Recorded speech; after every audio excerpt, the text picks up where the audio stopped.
Okay, welcome to another adventure of Cooking with MrDan. Today's going to be a cornbread recipe. I'm not a cornbread person, or I wasn't until this recipe. My wife got it from her dad, Edward, and it's really good. It's moist. Matter of fact, I used to work as a maintenance guy, and they were having some kind of cook-off, and I brought this particular recipe into work. And I gave it to one lady. Well, she turned around and and anyway, there was a big to-do. Everybody was claiming the recipe for their own. It was that good. Everybody gobbled it up. So, without further ado, we're going to give you the ingredients and be on the way.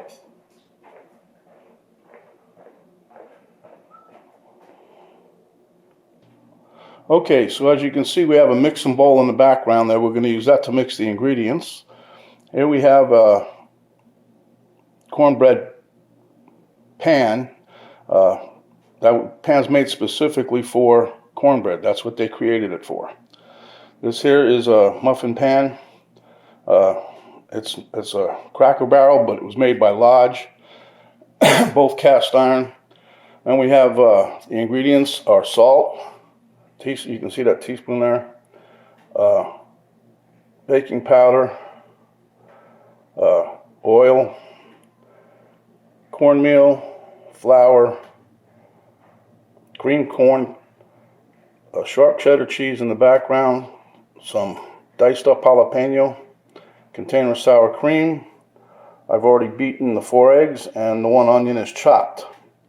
So let me get the camera set up and we'll be going from here. Okay, first I'm going to mix my dry ingredients in a separate bowl. A cup of cornmeal, 1 cup of flour,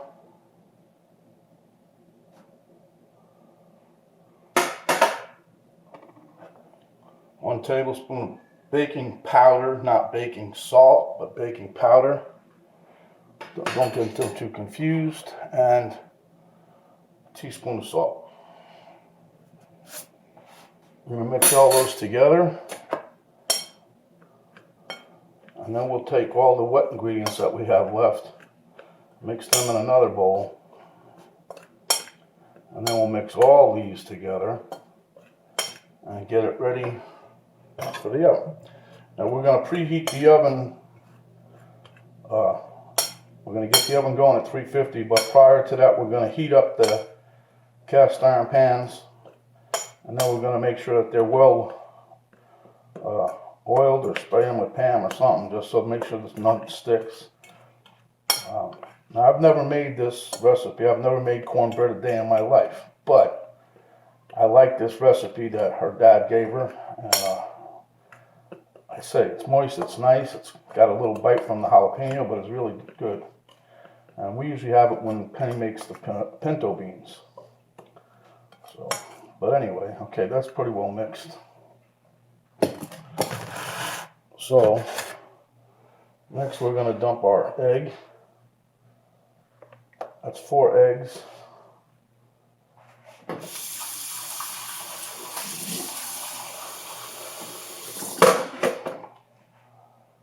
We're going to mix in the oil.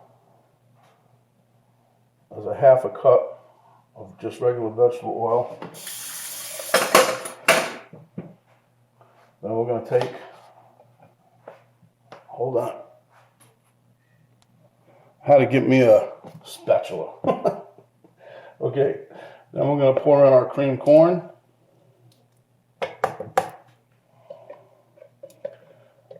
Yeah, I didn't care for the other kind of cornbread. It's like too gritty or too something, but this here turns out it's really good. Okay, we're going to take the sour cream, which I probably should have tried to open it before we got this thing going.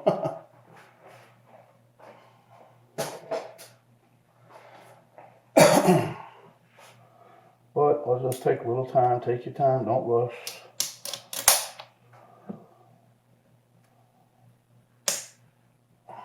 Darn thing.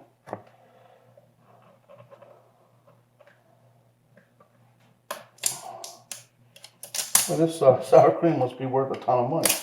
I got this thing wrapped up like Fort Knox, huh? Now watch, okay, there you go. I'm gonna dump this whole container in there.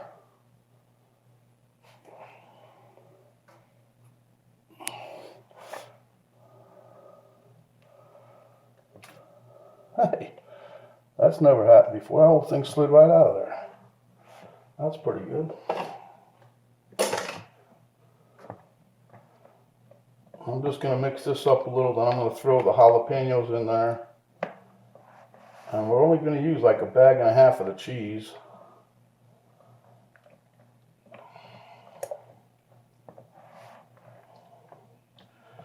Let me finish stirring this and we'll be back, okay? Okay, so now I'm going to add in the jalapeno. Then I'm going to put the cheese in. Then we'll, that looks, I think we should have put more jalapenos in there, really. But, boy, that smells good now. Look at that. That gave it a, something for your nose to calculate. Okay, so now we're going to add the cheese in. It calls for 12 ounces, so what you got here is an 8-ounce bag, and then 4 more ounces in this little measuring cup. I didn't want to go overboard, since I've never made this, but my wife loves cheese, so I don't think she would have really minded if we'd use a little extra. But at any rate, there we go. Mix that in there. It's getting thicker and thicker as we go along, folks. And we ain't even added the dry ingredients yet. Oh boy.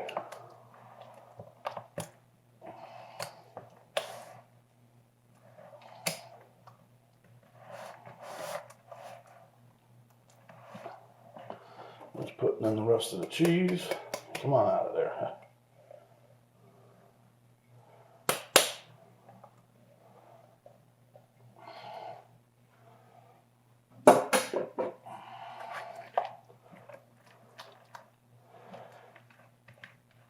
Now, I'll give you a little bit of background on that wedge pan there. That's not American made, that's a Asian made pan, but it should cook good.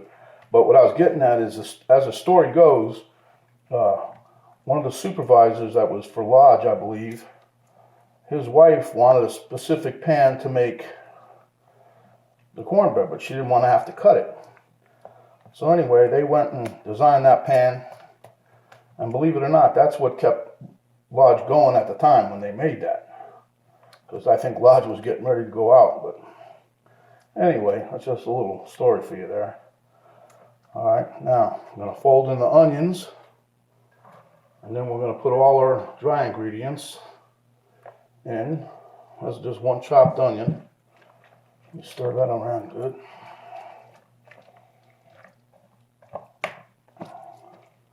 Hope I don't need a bigger bowl for this. Still got to do them dry ingredients, which they're going to go in right now because this is pretty well mixed as it can get. Okay, so now we're going to put the dry ingredients in. I'll just put a little at a time. I don't want to go schizo. That way we can try to mix it all good.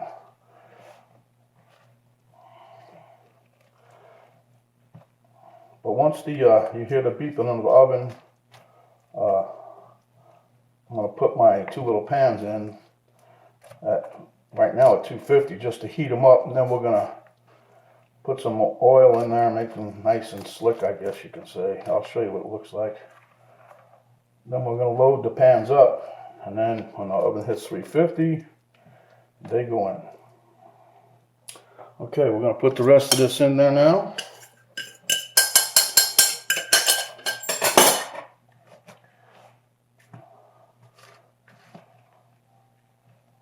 Talk about getting thick.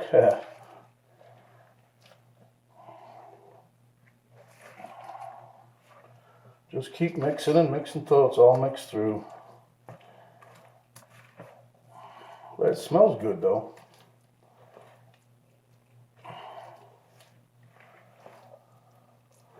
But like I said, though, it was funny when I was working, and women, everybody tried to claim that recipe, or this recipe, for their own. I brought it in for one person. He wanted to have, asking around, nobody had a cornbread recipe. I said, well, the one my wife has from her dad was pretty dang good.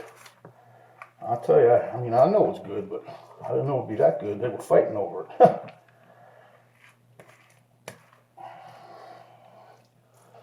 But at any rate, okay, folks, there you have the mix. And I'll be right back as soon as the oven finishes heating up, and we'll be on the way. Okay, so we're back. Now what I did was, we're going to flavor this up a little bit, put some bacon grease in this here container, and that's what I'm going to use to lube up the, man, that smells good, that bacon grease. I like it. But you just want to try to get everything, you know, all slicked up, sides, bottom. You don't have to overdo it. Hopefully, well, we've got more, I got cast iron pans out the booty, so if we decide that we need more space, because this is too much mixture for these little cooking deals, we will have another pan to go. I got some small pans just in case we need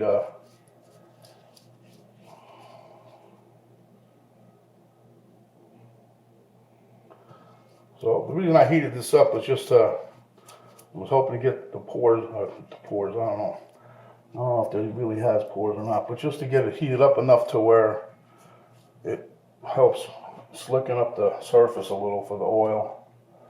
And I'll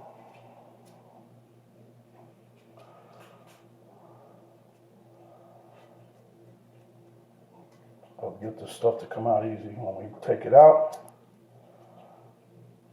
But at any rate, yeah, I always keep the bacon grease. I make bacon usually once a week or a little more. That's only because I use it in a lot of stuff. And when I make it, I cut it up in little pieces. I don't cook it in the full strips. It's because I'm, you know, like I said, I'm adding it to different recipes, so I save the grease. And this is what I use it for. Stuff like this. I make some eggs. Sometimes I throw the bacon grease, not a lot. But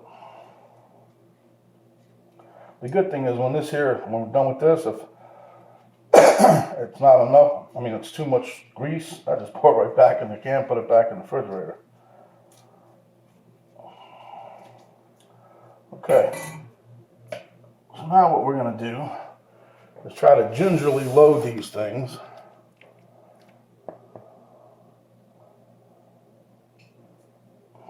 Without making too much of a mess. I just like to see how it comes out. You know, only time I've seen people make it is usually in a pan, you know, skillet. But this here, I've never made it before, so since we have these little nifty little containers or cooking things, so let's give it a try, especially this one on the right. I'm not going to touch it because I know it's going to be hot.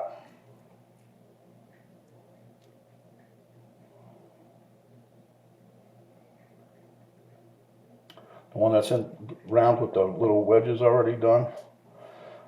That's a pretty neat little idea. Matter of fact, we got this one here, the one I'm filling. We got it at a flea market, and I restored this one, as well as the little pan here. The little pan we got from a neighbor down the street, Barb.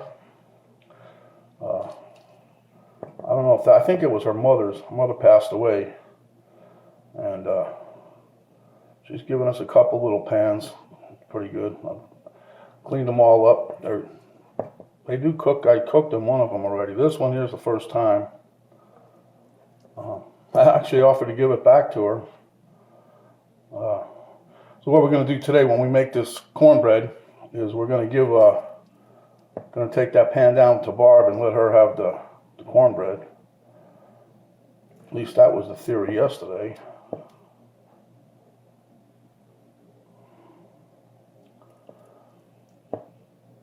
I'm doing pretty good. I'm not making too much of a mess. There goes my oven for 350. We'll be right on time with this thing, huh?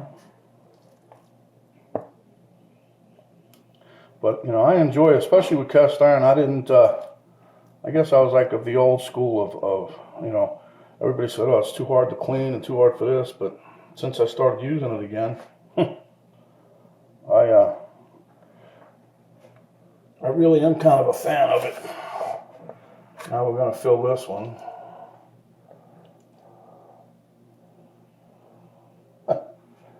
It's pretty neat. Little pie wedges, already done.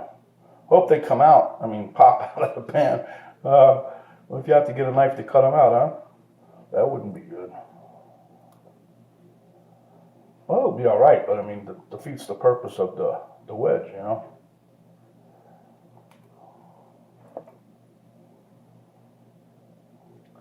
But I hope it comes out all right, then. I don't know.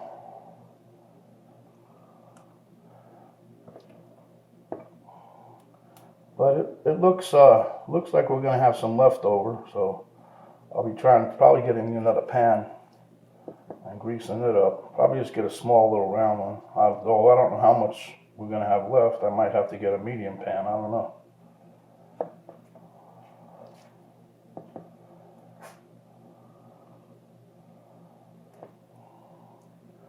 Anyway, let me finish this up and we'll be back, okay? That skillet looks pretty good all filled up, don't it?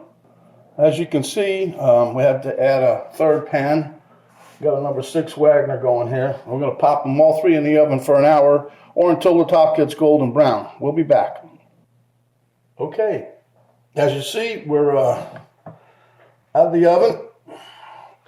We're going to leave the other ones in the pan. My Penny wants to deliver them to somebody like that, so I figured we'd just take this one. Look at that grease in there. Huh.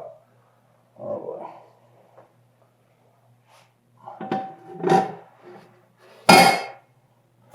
Okay, so we're going to cut us a piece here and take it over to the taste test table. And we're going to see just how nice this turned out. Oh, it's nice and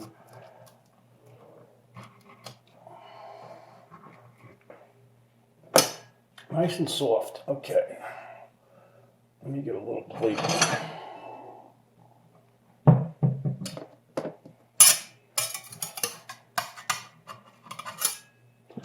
Didn't cut through it, I guess, huh?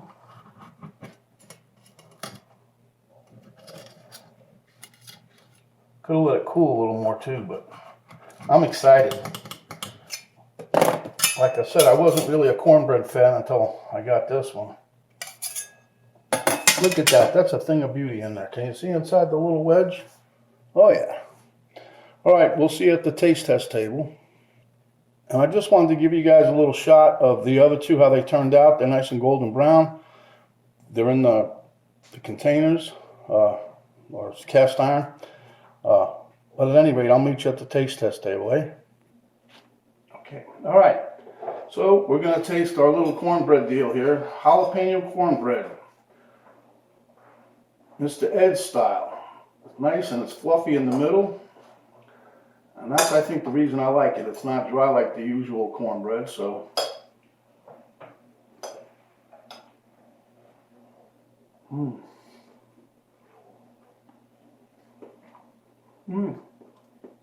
It's still pretty hot. But it's got a nice cheesy flavor. We got a little bit of heat in there from the jalapenos. I can taste the corn. I like the outer crust. It's a little crunch to it. So this here bite is from Mr. Ed. Great recipe.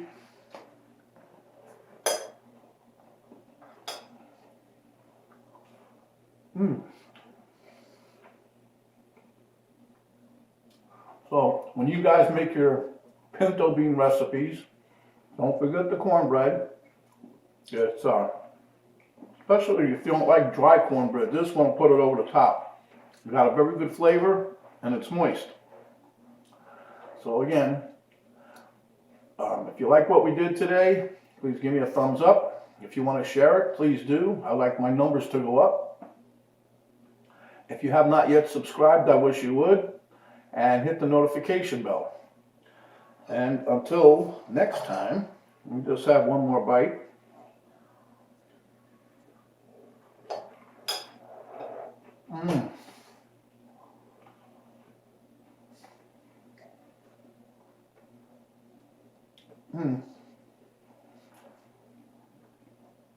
It truly is a good recipe, and I think you guys should all try it. You really like it. Okay, cooking with Mr. Dan. We're out.